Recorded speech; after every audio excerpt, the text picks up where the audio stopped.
जय श्री राधे कृष्णा। आप सभी का आपके अपने YouTube चैनल पर स्वागत है। आइए आज आप सब सुनेंगे अन्नकूट गोवर्धन पूजा की कथा। कार्तिक मास शुक्ल पक्ष की प्रतिपदा तिथि के दिन गोवर्धन पूजन किया जाता है। इस दिन विशेष प्रकार से गोबर की गोवर्धन की आकृति बना करके इसका पूजन किया जाता है। साथ ही भगवान श्री कृष्ण का माता लक्ष्मी का पूजन किया जाता है, गौ माता का पूजन किया जाता है और अनेक प्रकार के व्यंजनों से अन्नकूट का भोग लगाया जाता है। इससे भगवान श्री कृष्ण की विशेष कृपा प्राप्त होती है।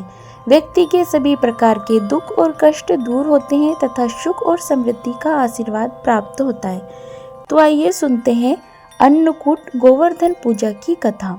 तो बोलिए प्रेम से भगवान श्री कृष्ण की जय, गोवर्धन महाराज की जय, माता लक्ष्मी की जय, गौ माता की जय, सभी देवी देवताओं की जय। कथा के अनुसार एक बार महर्षि ने ऋषियों से कहा कि कार्तिक शुक्ल प्रतिपदा को गोवर्धन व अन्नकूट की पूजा करनी चाहिए। तब ऋषियों ने महर्षि से पूछा कि अन्नकूट क्या है, गोवर्धन कौन है, इनकी पूजा क्यों तथा कैसे करनी चाहिए, इसका क्या फल होता है, इन सब का विधान विस्तार से कहकर हमें कृतार्थ करें।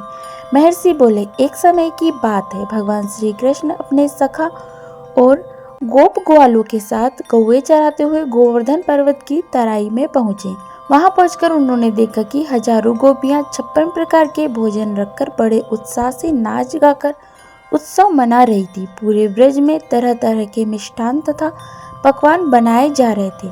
श्री कृष्ण ने इस उत्सव का प्रयोजन पूछा तो गोपियां बोली कि आज तो घर घर में यह उत्सव हो रहा है, क्योंकि आज वृत्तासुर को मारने वाले मेघ देवता देवराज इंद्र का पूजन होगा। यदि वे प्रसन्न हो जाए तो ब्रज में वर्षा होती है, अन्न पैदा होता है, ब्रजवासियों का भरण पोषण होता है, गायों को चारा मिलता है तथा जीविकोपार्जन की समस्या हल हो जाती है। यह सुनकर भगवान श्री कृष्ण ने कहा कि यदि देवता प्रत्यक्ष आकर भोग लगाए तब तो तुम्हें यह उत्सव व पूजा जरूर करनी चाहिए। यह सुनकर गोपियों ने कहा कि कोटि की देवताओं के राजा देवराज इंद्र की इस प्रकार निंदा नहीं करनी चाहिए।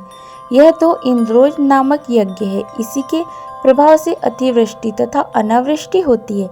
श्री कृष्ण बोले, इंद्र में क्या शक्ति है जो पानी बरसाकर हमारी सहायता करेगा, उससे अधिक शक्तिशाली तो हमारे यह गोवर्धन पर्वत है, इसी के कारण वर्षा होती है। अतः हमें इंद्र से भी बलवान गोवर्धन की पूजा करनी चाहिए। इस प्रकार भगवान श्री कृष्ण के बागजाल में फंसकर व्रज में इंद्र के स्थान पर गोवर्धन की पूजा की तैयारी हो गई। सभी गोप ग्वाल अपने अपने घरों से सुमधुर मिष्ठान पकवान लाकर गोवर्धन की तलहटी में श्री कृष्ण द्वारा बताई गई विधि से गोवर्धन पूजा करने लगे।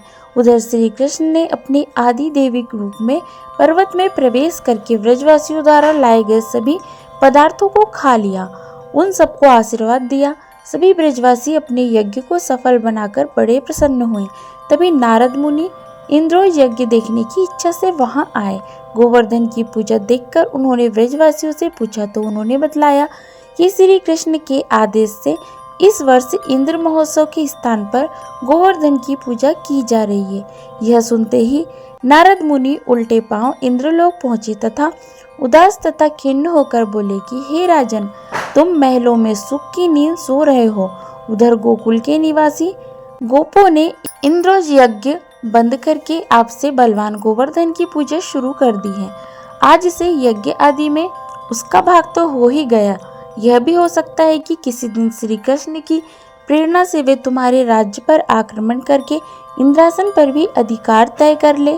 नारद जी तो अपना काम करके चले गए। अब इंद्र क्रोध में लाल पीले हो गए। ऐसा लगता था जैसे उनके तन बदन में अग्नि प्रवेश कर गई हो। इंद्र ने इसमें अपनी मानहानि समझकर अधीर होकर मेघों को आज्ञा दी, गोकुल में जाकर प्रलयकारी मूसलाधार वर्षा से पूरा गोकुल तहस नहस कर दो और वहां प्रलय का सा दृश्य उत्पन्न कर दें। पर्वताकार प्रलयकारी मेघ व्रज भूमि पर जाकर मूसलाधार वर्षा करने लगे।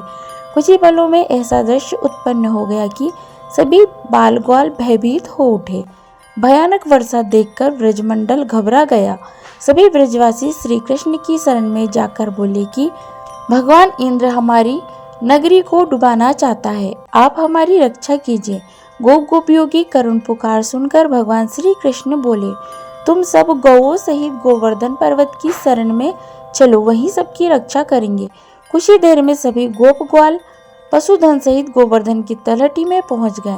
तब श्री कृष्ण ने गोवर्धन को अपनी कनिष्ठा उंगली पर उठाकर छाता सा तान दिया और सभी गोपगाल अपने पशुओं सहित उसके नीचे आ गए। 7 दिन तक गोप गोपिकाओं ने उसी की छाया में रहकर अतिवृष्टि से अपना बचाव किया। सुदर्शन चक्र के प्रभाव से ब्रजवासियों पर एक बूंद भी जल नहीं पड़ा। इससे इंद्र को बड़ा आश्चर्य हुआ।